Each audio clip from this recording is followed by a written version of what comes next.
them to Yeah, for like $1 a minute. a tree. Really? Something. Really? Well, yeah, they're going to charge you for it. Yeah, but not $1 a minute. Yeah. And now we expect to meet our villain Solomon, but all we find inside that tree is a raccoon skeleton. Solomon is long gone. No. I They, don't know. they find that. So in this part, we get to this, and they find Squirrelin. And he is like, oh, thank God you've come to rescue me. He's a little surprised to see them. I thought that Nazgul I sent after you that we haven't talked about at all would have totally taken you out by now. That's one thing. He doesn't fight. We don't encounter any villains on this path. No, we don't. You want the Nazgul. Yeah. Right. We might have to add the Nazgul at some point tomorrow. Yeah. I mean, if there's it's one of those things with the macro, like, the idea that, like, we are introduced to that character when the tribute gets taken, easy in the actual script, trickier in the way we're pitching that scene. That this guy comes down with the tribute and sort of says something menacing and flies away. And then later they see him and they get attacked a couple times. And while I don't mind them getting across the way the barge whale thing is not part of the montage, we had like some point along the way where they sort of encountered some nasty things, which we don't know. Maybe we don't need that if we have the Nazgul sort of. I think. We don't need a lot. Weren't they attacked on the barge I think. by the rats? They were, but we sort of changed that to be part of the fun section, so there's no attack I just think. now. I think we got one problem at a time. Right. It may be that tomorrow we have to add one Nazgul beat in here. We know where it would go, Right. right? Which is in the middle of this montage, sort of in the Black Claws are circling in the sky, and they have to lose them in the middle of this, and in order to do that, they duck into maybe we Into connect Hamilton. with the mom thing. But maybe we connect with the mom thing. They duck around some corners, right? When he hears it. There's a way, but I don't want to. Yeah. So I just think I think we're at the place where this part the rest of it should pitch pretty easy, right? Right. And Act 2 in New Jersey, Gloom finally arrive. Hilda guides them to the place that she knows well, and there they find Squirrelin. He's alone, right? It's this, right? Yeah, Squirrelin is They- surprised and basically, alone. when we were pitching this, basically, they find his lair. They get up to the top or whatever, and they're seemingly being kept, prisoner in the tower is Squirrelin. And oh, thank God you found me. This is so great. We'll have to. We have a little bit of time. He seems to go out every night and hunting. He'll be back soon. So quick, let's replenish your supplies. Everyone needs and get strengthened, and we'll be off. And then in that time, Joey, gets separated from the group and goes. And that's why I into feel the like, throne room. and And that's where he discovers.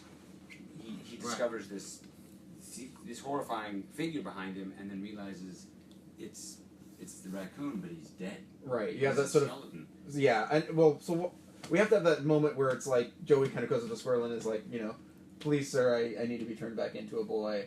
They're like, of course, son, whatever. Then Joey gets lost, wanders around, comes into the large room. We see this giant shadowy shape. Joey's like, oh, because at some point we've established that Solomon is a raccoon before this. Like, oh my God, he's here, and then you turn around and it's this giant dead skeleton, and then he hears a voice behind. Right. That. I know what you're thinking. You're thinking I killed Solomon and took over the operation, and now I've been betraying all the people and acting like I'm a hero when I'm really a villain. I didn't kill him. He died on his own. End of sentence. But I have to fill a vacuum. That's funny. Nature abhors a vacuum. Right. Exactly. That's perfect. That's perfect. And then he gives our boy a choice. Right. Listen. Right. And you need to. You don't have to This make a isn't big your deal of problem. this. It's not your issue. You want one thing, I want see- another. Right. I can see that the sword shows you. I get it. And I see that you're growing in power, and that's lovely. If you want to stay and fight and die for a bunch of rats, call it the vote. Knock yourself out. But it's not your fight. And I can turn you into a boy, and I'll do it now. But you must walk away. And It's not your fight. It's not your Right. problem. Yeah. put your head down and look away. And the kid is like, he can't do it. And in that moment, he lunges at Squirrelin or whatever, pushes him, whatever. Yeah. Guys, I I like that he needed a real moment there for him to attack. Yeah, yeah. Well, I mean, without it's, stabbing him. right. I mean, it's like I feel like it almost sort of plays like where it's like he gives the version of the speech, and Joey's kind of like, yeah, I can sort of see that point, and is sort of hesitant and kind of comes up, and maybe we do the do you give your hand willingly, something to get them into that sort of thing. And it's like almost as like a constellation thing. It's like sometimes you have to learn when it's not your fight, and you just put your head down and walk away. Right. And he's like right about to do it, Right. and then no, I Yeah. can't do it. And I'm gonna have to. And he's fool. Then I'll have to destroy you. And I think he'd really have to do it. And Joey would throw the table at him or do whatever. I think it's like guys. Or he holds up Excalibur, and the power, hits Excalibur. That's good. Bounces all over the room. Knocks. Right, and knocks in Squirrel on his that ass moment- at the moment. Right, and in that moment, Joey Squirrel. turns. In that moment, Squirrel. I think you want Squirrel more skeptical. This is what you want. It's not you are the one at the beginning. It's at the beginning. It's like, kid. you know you're not the chosen one, and I do too. Yeah, you and I Some both know. This isn't your stupid- story. Stupid kid who found a sword and Yeah, some cheese. You walked into somebody else's Right. story, kid. Right. All right, I'll give it to you. The sword has made you, giving you a little bit of, there's something. The he sword knows. is magic. It's not. Yeah. I don't even know that. I don't even see. I wouldn't even acknowledge it. I would say, Yeah. kid, You you know. know and I know that you don't belong in this. Ma. I get it. There's some kind of mix-up. This isn't your problem. This isn't your fight. You go back to the real world and you worry about your problems. What do you care about the problems? Bunch of rats, right? Be nice also you if put it'd your be head down. really nice if Squirrelin knows about the mom. It's just a great card to play. He is Fun for magic. the help, I Yeah, guess. your mom- Well, he's magic. Your mom's gonna be sure. It's like Your mom's your gonna mom's come gonna be home home from work, and what's she gonna find? Could be that thing where he's intuiting. You have someone who's missing you. Yeah. Mother, Wizard of Oz, perhaps, I sense. Yeah. He Yeah. does the But speech it's just from the exact- Wizard of Oz. But the point is, I sense a mother. She's crying. It was an aunt, Aunt Emmy. Yeah. Yes, and she's crying. She misses you. She's. All he does these that. wizards have this ability to. But I think the key point is he can't acknowledge this kid is special at all. Because Right. then what you want when the kid says, "I It needs to can't be, do that," and in fact, it needs to point out directly, you are not special. of course, You're, of course. Yeah. So then when the kid We says, both "I can't know. do that," and Squirrel says, "Big mistake," and he summons all of his powers and shoots whatever He's- like the he's- Emperor's he's- thing he's- at the kid, And the sword and bounces the kid, off. all he can do is instinctively hold up Excalibur, and it all bounces off of it. For the first time, Squirrelin realizes, This is bad news. "My God, you are the one." So he fires a couple more shots, and the I don't kid. think I he mean, I realizes feel like that you until the almost- third act. In All Matrix, the villain doesn't realize you're the one until the third All act. right. It feels like he blows him out of the tree, Okay, and they're fine. like, "How'd it go? Not good. Run!" And then the Let's birds go, start and they descending do that, on jump him. do on that. birds, and they Yeah. get Yeah. down, and he's still shooting, and they get the hell out of there just in time. And he says, "All right, we'll have to move it out." I like the version where it's like Joey's able to catch Squirrelin by surprise because Squirrelin thinks that Joey's sort of submitting to this thing.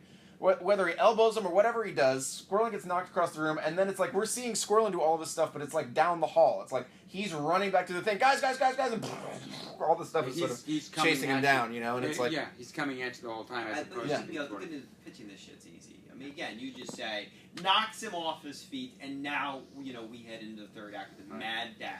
Right. Squirrelin and his forces are Right. heading back to Right. destroy Camelot once and for all. Like- And we missed the most important part. What's up? The humans will do the rest. the humans will do. Yeah, I mean, really, that's sort of a No, but I icing. like saying it.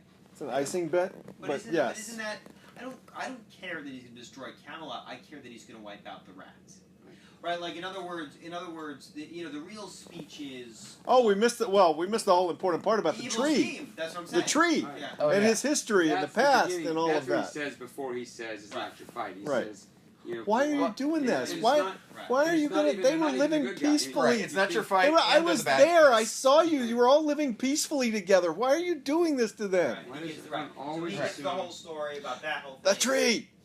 Right. Then it all makes sense, right? And then the third act is a mad dash back. Squirrel and his forces of evil, right, are going to destroy Camelot and drive all the rats to the surface to their deaths. We presume Joey and Brutilda and what's the guy's name? Sir Liam, Have to get back in time. right? Have to get back in time, Get which them they ready for the luckily do, battle. and they ride the backs of what do we say? Pigeons. It depends on how fast we want it to go. If we want it to be as quick as possible, them getting back, they hijack ravens that are already there. If we want to add a beat, then the ravens leave and they find pigeons. I would go pigeons. It's funnier. Funnier. Yeah. You want that moment? They run up. You want the moment where all the fucking ravens are gone. Pigeons, right? And now on the backs of pigeons, right? They sail into New York City and our big final battle, And right? leaves a spot for your rats with wings joke if you want it. Right, rats riding rats with wings. Right. But we're rats with wings.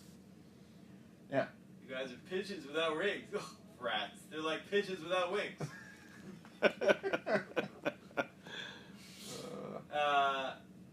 All right, and then we know how to piss the third deck, so we're done.